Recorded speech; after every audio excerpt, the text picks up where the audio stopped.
ज़ेशिन and ज़माज़ेंटा ने अपने पहले अपीयरेंस के साथ ही ये साबित कर दिया कि ये दोनों कितने ज़्यादा ताकतवर हैं और इटरनाइटस को उसके इटरनामैक्स फॉर्म में हराकर इन दोनों ने टॉप 5 में अपनी जगह बना ली है। लेकिन क्या होगा जब इन दोनों में कभी फाइट हो जाएगी? सो गाइस, अगर आप भी मेरी तरह यही सोच रहे हैं कि हीरोडो का स्ट्रॉन्गेस्ट मेंबर कौन है, देन डोंट वरी, क्योंकि आज की इस वीडियो में हम यही बात करने वाले हैं कि ज़ेशिन वर्सेस ज़माज़ेंटा की इस फाइट का विनर कौन होगा। तो इन दोनों की फाइट का विनर डिसाइड करने के लिए हम इन दोनों की पावर्स को काफी अच्छी तरह से जानेंगे और उसके बाद देखेंगे इन दोनों में ज्यादा पावरफुल कौन है। एंड यस गाइस, इन दोनों का अपीयरेंस एनिमे में काफी कम समय के लिए हुआ है, इसलिए हम बल्बा पीडिया की भी इन्फॉर्मेशन लेंगे। सो चलिए फिर आज के अमेजिंग वीडियो को स्टार्ट करते हैं। तो सबसे पहले बात करते हैं ज़ेशिन के बारे में। ज़ेशिन एक फेरी टाइप लेजेंडरी पोकेमॉन है जनरेशन 8 से, लेकिन जब ये अपने क्राउन स्वॉर्ड वाले फॉर्म में आ जाता है तब ये fairy and steel type Pokemon बन जाता है। And not to forget, steel type is one of the best type of the Pokemon world, क्योंकि स्टील टाइप पोकेमॉन को काफी सारे टाइप के खिलाफ एडवांटेज मिलता है। इसकी बेस स्टैट वैसे तो 670 है, लेकिन जब ये अपने क्राउन स्वॉर्ड वाले फॉर्म में आ जाता है तब इसकी बेस स्टैट 720 हो जाते हैं। अपने क्राउन स्वॉर्ड वाले फॉर्म में आने के बाद ज़ेशिन की ताकत काफी ज्यादा बढ़ जाती है। ये मेटल पार्टिकल्स को भी अब्सॉर्ब कर सकता है। And according to legend, Zacian can either be the rival or elder sister of Zamazenta, but इसके बारे में किसी को भी पूरी तरह से जानकारी नहीं है। ज़ेशिन एक इकलौता पोकेमॉन है जो कि डेवास्टेटिंग मूव बेहमत ब्लेड को यूज कर सकता है। एंड इस मूव को यूज करते वक्त ज़ेशिन ब्लिंक ऑफ एन आई से भी ज्यादा तेजी से मूव कर सकता है। और एनिमे में भी हमने ज़ेशिन की बेहमत ब्लेड की ताकत देखी है। And not only that, Zacian is the most powerful fairy type Pokemon to ever been existed in the whole Pokemon world. And together with Zamazenta, it negates the power of Eternatus even in its powerful Eternamax form. So with no doubt, Zacian is an extremely overpowered legendary Pokemon. Zacian के पास इतनी ताकत है कि अपने illusion से बना सकता है, यहाँ तक कि सोते हुए भी। And it have the ability to cut down anything in one strike.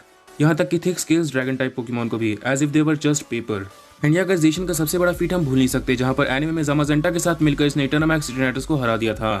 And last but not the least, Zacian की बेहमत ब्लेड में इतनी ताकत है कि ये चाहे तो पूरे के पूरे ओशन को 2 भाग में काट सकता है। So you can just imagine कि ज़ेशिन का बेहमत ब्लेड कितना खतरनाक है, क्योंकि पूरे के पूरे ओशन को 2 भाग में काट देना अपने आप में ही एक बहुत बड़ी बात है। तो चलिए बढ़ते हैं ज़माज़ेंटा की तरफ। सो ज़माज़ेंटा बेसिकली एक फाइटिंग टाइप लेजेंडरी पोकेमॉन है जनरेशन 8 से, लेकिन जब ये अपने क्राउन शील्ड वाले फॉर्म में आता है तभी एक फाइटिंग के साथ साथ स्टील टाइप पोकेमॉन भी बन जाता है। एंड जस्ट लाइक ज़ेशिन, ज़माज़ेंटा के पास भी स्टील टाइप होने की वजह से काफी सारे टाइप के अगेंस्ट रेजिस्टेंस आ जाता है। ज़माज़ेंटा बेसिकली एक डिफेंसिव पोकेमॉन है। इसकी बेस स्टैट 670 है, लेकिन जब ये अपने क्राउन शील्ड वाले फॉर्म में आ जाता है तब इसकी बेस स्टैट 720 हो जाते हैं। एंड क्राउन शील्ड वाले फॉर्म में आने के बाद ज़माज़ेंटा की ताकत कितनी ज्यादा बढ़ जाती है ये मुझे एक्सप्लेन करने की जरूरत नहीं है, ये हमने एनिमे में साफ साफ देखा है। और ज़ेशिन की तरह ही ज़माज़ेंटा भी मेटल पार्टिकल्स को अब्सॉर्ब करके अपना फॉर्म चेंज कर सकता है। And according to the legends, it is believed to either be the younger sibling और राइवल ऑफ ज़ेशिन, लेकिन इसके बारे में भी किसी को पूरी तरह से जानकारी नहीं है। ज़माज़ेंटा पोकेमॉन वर्ल्ड का इकलौता पोकेमॉन है जो कि बेहमत बैश नाम के मूव को यूज कर सकता है। एंड इसका बेहमत बैश ना सिर्फ अटैक के लिए बल्कि डिफेंस के लिए भी काम आता है। इसके बेहमत बैश की वजह से इसे फ्रंट अटैक से काफी कम डैमेज होता है। Zamazenta is also known as fighting master shield due to its ability to defect any attack, and it is both respected and feared by all. Zamazenta की शील्ड उसे किसी भी अटैक से protect कर सकती है। Even the sharp claws of dragon type Pokemon can not leave a single scratch upon it. Zamazenta अपनी shield से अपने ओपोनेंट पे अटैक भी कर सकता है। And by bashing the enemies with its full might, it is said that the power can cause cracks in land and then the resulting shock waves can lay waste to even hundred of enemies. And guys, Zamazenta का हम सबसे बड़ा feet भूल नहीं सकते, जहां पर इसने ज़ेशिन के साथ मिलकर इटरनामैक्स इटरनाइटस को एनिमे में हरा दिया था। And last but not the least, इसकी बेहमत बैश में बेहिसाब ताकत है, as it can go through towering mountains. तो आगे तो भाई तुम लोग खुद ही समझदार हो कि इसकी बेहमत बैश में कितनी ताकत है। सो गाइस, ये था ज़ेशिन एंड ज़माज़ेंटा का एक बेसिक सा इन्फो। सो गाइस, अब हमने ज़ेशिन एंड ज़माज़ेंटा की पूरी ताकत अच्छी तरह से जान ली है, तो चलिए अब बढ़ते हैं कंक्लूजन की तरफ कि अगर इन दोनों में कोई बैटल हो जाए तो उस बैटल का विनर कौन होगा। वेल, मेरे हिसाब से इन दोनों की बैटल का रिजल्ट कुछ पॉसिबिलिटीज पे डिपेंड करता है, क्योंकि अभी के हिसाब से देखा जाए तो प्रेजेंट में तो ज़ेशिन एंड ज़माज़ेंटा बराबर हैं। हम अभी के लिए इन दोनों विनर डिसाइड नहीं कर सकते, क्योंकि अभी इन दोनों की ताकत ऑलमोस्ट बराबर ही है। सो इन दोनों की मैच का रिजल्ट 2 पॉसिबिलिटीज के ऊपर डिपेंड करता है।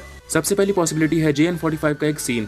गाइस, अगर आपने JN45 पूरा देखा है तो एक सीन आया था उसमें, जहां पर आपने देखा होगा कि जब ज़ेशिन ने अपनी बेहमत ब्लेड इस्तेमाल की थी तब इटरनामैक्स इटरनाइटस को उतना कुछ खास फर्क नहीं पड़ा था, लेकिन उसके बाद जैसे ही ज़माज़ेंटा ने अपनी बेहमत बैश इस्तेमाल की थी तब हम सब जानते हैं क्या हुआ था। लेकिन एंड में जब इन दोनों ने कंबाइन अटैक किया था तब इन दोनों की ताकत पूरी तरह से बराबर थी। सो अगर हम एक तरह से इंडिविजुअली देखें तो इंडिविजुअली जिस तरह से ज़माज़ेंटा को दिखाया गया है, मुझे लगता है कि अगर फ्यूचर में एनिमे इसी तरह से चलेगा then definitely Zamazenta will be more powerful than Zacian. क्योंकि इंडिविजुअली अगर देखा जाए तो फिलहाल के लिए ज़माज़ेंटा को थोड़ा ज़्यादा स्ट्रॉन्ग दिखाया गया है ज़ेशिन के मुकाबले। लेकिन दूसरी पॉसिबिलिटी में अगर हम आए तो दूसरी पॉसिबिलिटी है ज़ेशिन के साथ, क्योंकि दूसरी पॉसिबिलिटी बेसिकली बल्बा पीडिया की इन्फो है, as both of them appeared for not even 1 minute in the anime. इनका एनिमे में काफ़ी कम समय के लिए अपीयरेंस हुआ है, इसीलिए हमें बल्बा पीडिया की थोड़ी इन्फो लेनी ही पड़ेगी। एंड अगर बल्बा पीडिया की इन्फॉर्मेशन के हिसाब से देखा जाए देन अगर बल्बापीडिया की इन्फॉर्मेशन आगे चल के सच हो जाए फ्यूचर में और एनिमे में वही दिखाया जाए जो बल्बापीडिया में लिखा हुआ है, देन डेफिनेटली ज़ेशन ज़्यादा पावरफुल रहेगा। क्योंकि मेरे ओपिनियन में ज़ेशन की बहमत ब्लेड एक तरह से ज़माज़ेंटा की बहमत बैश से ज़्यादा ताकतवर है। क्योंकि जहाँ ज़माज़ेंटा की बहमत बैश बड़े बड़े पहाड़ों को बीच से चीर कर रख सकती है, वहीं ज़ेशन की एक ही बहमत ब्लेड पूरे के पूरे ओशन को 2 भाग में काट सकती है। So as far as I think, according to Bulbapedia's information, Zacian's Behemoth Blade is a little bit more powerful than Zamazenta's Behemoth Bash. And यही है वो दोनों पॉसिबिलिटीज़ जो कि आगे चल के इन दोनों की मैच का विनर डिसाइड कर सकती है। क्योंकि हम अभी के लिए तो इन दोनों की मैच का विनर डिसाइड नहीं कर सकते हैं, हमें फ्यूचर पे ही डिपेंड रहना होगा। एंड अगर फ्यूचर में एनिमे बिल्कुल सेम रहा, आई मीन जैसा JN45 में दिखाया गया, अगर आगे चल के वैसा ही दिखाया गया, then definitely Zamazenta will be more powerful than Zacian. And अगर आगे चल के बल्बापीडिया की इन्फॉर्मेशन सच हो जाती है, then with no doubt Zacian will be more powerful than Zamazenta. So guys, उम्मीद है आपको ये वीडियो पसंद आई होगी। लेकिन जाने से पहले मैं उस पोके क्विज का आंसर बताना चाहूँगा जिसके लिए काफ़ी लोग बहुत दिनों से इंतजार कर रहे हैं। मेरी लास्ट वीडियो में मैंने पूछा था कि ऐसा कौन सा नॉन लेजेंडरी पोकेमॉन है जो कि पोकेमॉन वर्ल्ड के strongest Pokemon the original one Arceus तक को हरा सकता है। सो काफ़ी लोगों ने उसका आंसर गेस करने की कोशिश की, बट कोई भी सही जवाब नहीं दे पाया। बट डोंट वरी, अब आपको उस पोकेमॉन का नाम पता चलने वाला है विद इन 5 सेकेंड्स।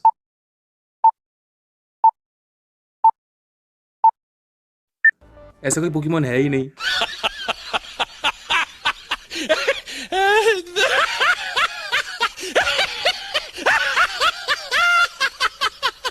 सो हाँ गाइस, प्लीज़ दिल पे मत लेना, मैंने आप लोगों के साथ बस एक छोटा सा मजाक किया था। लेकिन हाँ, आज जो पोके क्विज पूछ रहा हूँ उसका आंसर एग्जिस्ट करता है। हाँ वेल, आज का पोके क्विज है कि पोकेमॉन वर्ल्ड में ऐसा कौन सा मूव है जो कि अगर कोई पोकेमॉन यूज़ कर दिया अपने ओपोनेंट पे, देन वो ओपोनेंट डेफिनेटली फेंट हो जाएगा ओब्लिवियन विंग के अलावा। एंड हाँ गाइस, इसका आंसर एग्जिस्ट करता है, तो देखता हूँ इसका जवाब कौन दे पाता है। वेल गाइस, अगर आपको ये वीडियो पसंद आया तो प्लीज़ लाइक कर देना, एंड चैनल पर पहली बार आया तो प्लीज़ चैनल को सब्सक्राइब कर लेना इस तरह की पोकेमॉन की वीडियोस देखने के लिए। And finally, thanks for watching.